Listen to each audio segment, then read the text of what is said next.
करोड़ों दिलों पर राज करने वाली स्वर कोकिला लता मंगेशकर अब हमारे बीच नहीं रही, लेकिन उनकी आवाज और याद हमेशा हमेशा के लिए हमारे जहन में बसी रहेगी। इस स्पेशल वीडियो में हम आपको लता मंगेशकर की वो कहानी सुनाने जा रहे हैं जो बहुत कम लोगों ने सुनी है। लता मंगेशकर को जीवन में सब कुछ मिला, शोहरत, दौलत और बड़ी पहचान, लेकिन लता को जिस टाइटल की सबसे ज्यादा चाहत थी वो उन्हें नहीं मिल सका। उनकी चाहत थी कि वो प्रिंसेस ऑफ डूंगरपुर बने, वही डूंगरपुर जो राजस्थान की एक रियासत थी।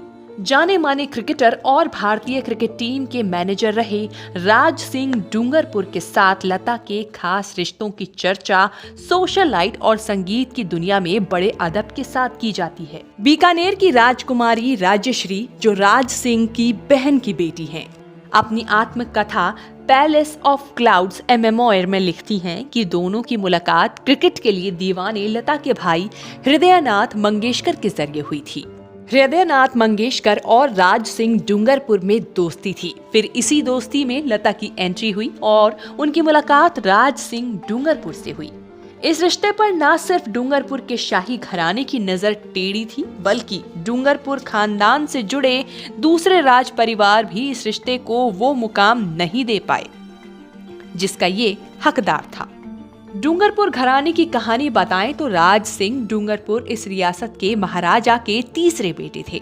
उनकी तीनों बहनों की शादी शाही परिवारों में हुई थी और उम्मीद की जा रही थी कि राज सिंह भी इस परंपरा का निर्वाह करेंगे और अपनी शादी किसी शाही खानदान में ही करेंगे। राज्यश्री के मुताबिक उनकी मां सुशीला सिंह और मौसी इस रिश्ते के एकदम खिलाफ थी। राज्यश्री की मां सुशीला सिंह की शादी बीकानेर के अंतिम महाराजा डॉक्टर करणी सिंह से हुई थी, जो लोकसभा के निर्दलीय सांसद भी रहे थे, जबकि राज्यश्री की मौसी दांता की महारानी थी। दांता गुजरात की एक रियासत थी। राजश्री अपनी जीवनी में लिखती हैं, लता मंगेशकर को बॉम्बे के पुराने बीकानेर हाउस में आमंत्रित किया गया था और मुझे पूरा संदेह है कि लता को कह दिया गया था कि वो इन महारानियों के भाई को अकेला छोड़ दें ताकि वे अपने लिए एक योग्य रानी की तलाश कर सकें। लता और राज सिंह डूंगरपुर के बीच यकीनन बहुत प्रेम था। एक दूसरे के प्रति उनकी वफा ऐसी थी कि दोनों 2009 तक एक दूसरे के प्रति इस कदर समर्पित रहे कि अविवाहित रहे। आखिर 2009 में मुंबई में राज सिंह डूंगरपुर के निधन के साथ इस अफसाने का सिलसिला भी टूट गया। कहा जाता है कि दोनों ने गुप्त रूप से विवाह किया था। कहा जाता है कि राज सिंह निजी पलों में लता को मीठू कहकर बुलाते थे। इन दोनों ने कई चैरिटेबल मिशनों में एक दूसरे की मदद भी की थी।